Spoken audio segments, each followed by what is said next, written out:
அன்பான நண்பர்களுக்கு மாலை வணக்கம். இன்னைக்கு நான் உங்களுக்கு சுவையான முறுமுறு சோளம் எப்படி செய்யறதுன்னு காட்ட போறேன். அதுக்கு தேவையான பொருள் பார்க்கலாம். சோளம் ஒரு 300 கிராம் எடுத்துக்கோங்க. சோள மாவு ஒரு 3 டேபிள் ஸ்பூன் எடுத்துக்கோங்க. அரிசி மாவு 1 டேபிள் ஸ்பூன். அதுக்கு மிளகாய் தூள் தேவையான அளவு நான் 1 டீஸ்பூன் எடுத்திருக்கேன். மிளகு தூள், உப்பு தேவையான அளவு, எண்ணெய் வறுக்கிறதுக்கு தேவையான அளவு நான் இந்த கப்பில் உங்க காட்டுறதுக்காக வச்சிருக்கேன். வாங்க இப்ப எப்படி செய்யலாம்னு பார்ப்போம். அதுக்கு ஒரு பவுல்ல சோளத்தை போட்டுங்க.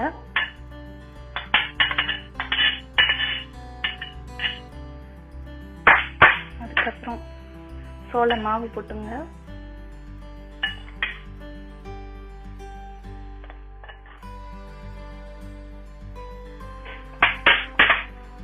அரிசி மாவு,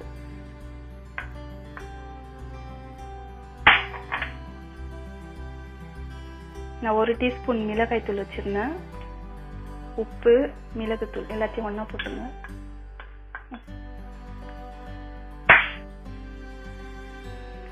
அதை நல்லா மிக்ஸ் பண்ணிட்டு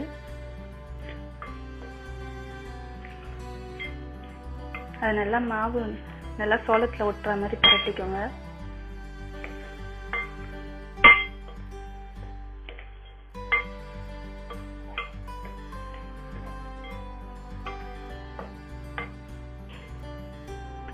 இதுல கொஞ்சமா தண்ணி தெளிச்சு நல்லா பிசைஞ்சுக்குங்க.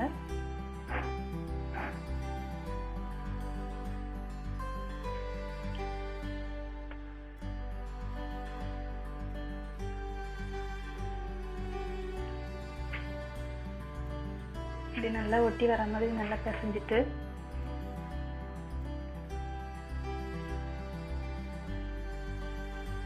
இதை ஒரு கடாய் வச்சு அதில் எண்ணெய் ஊற்றி பொரிச்சு எடுத்துட வேண்டியதுதான்.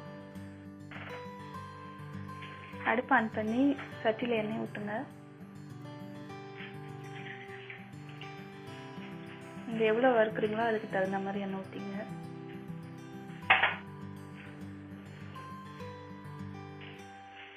எண்ணெய் சூடாயிடுச்சான்னு பார்க்கறதுக்கு இது 1 2 போட்டு பாருங்க.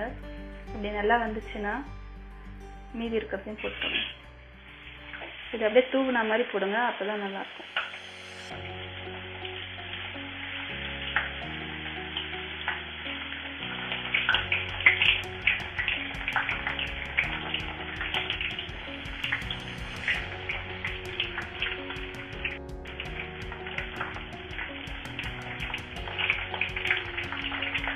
அது நல்லா பக்கம் கொஞ்சம் அடங்கினதுக்கு அப்புறம் வெந்துச்சுங்க.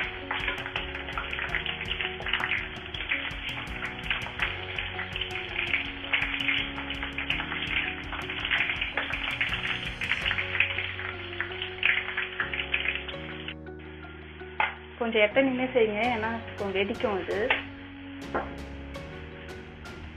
நல்லா வெந்துடுச்சு. இப்போ எடுத்து ஒரு டிஷ்யூ பேப்பர் போட்ட பவுல்ல இதை எடுத்து வச்சிடுங்க.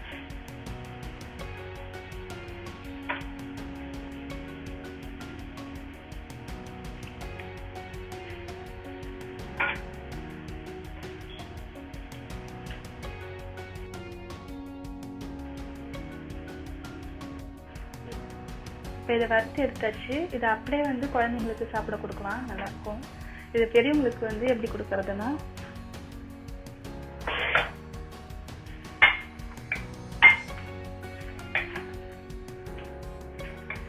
அதுல கொஞ்சம் காரம் போட்டு கொடுத்தீங்கன்னா பெரியவங்க எல்லாம் ரொம்ப விரும்பி சாப்பிடுவாங்க.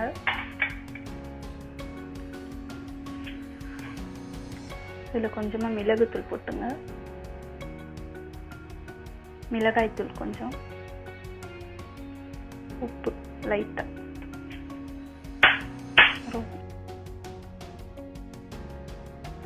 லைட்டா வெங்காயம். உங்களுக்கு வெங்காயம் நிறைய பிடிக்கணும், நிறைய போட்டுக்கோங்க.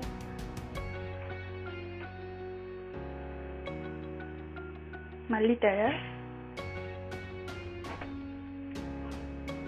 எலுமிச்சை சாறு கொஞ்சம் புரிஞ்சுக்கணும். அவ்வளோதாங்க. இப்போ நம்மளோட சுவையான முறுமுறுப்பான சோளம் ரெடி ஆயிடுச்சு. இதை சாப்பிட்டு பார்த்துட்டு எப்படி இருக்குன்னு சொல்லுங்க. இந்த வீடியோ உங்களுக்கு பிடிச்சிருந்தா லைக் பண்ணுங்க, ஷேர் பண்ணுங்க, மறக்காம சப்ஸ்கிரைப் பண்ணுங்க. மறுபடியும் வேற ஒரு ரெசிபியோட அடுத்த வீடியோல சந்திப்போம். நன்றி, வணக்கம்.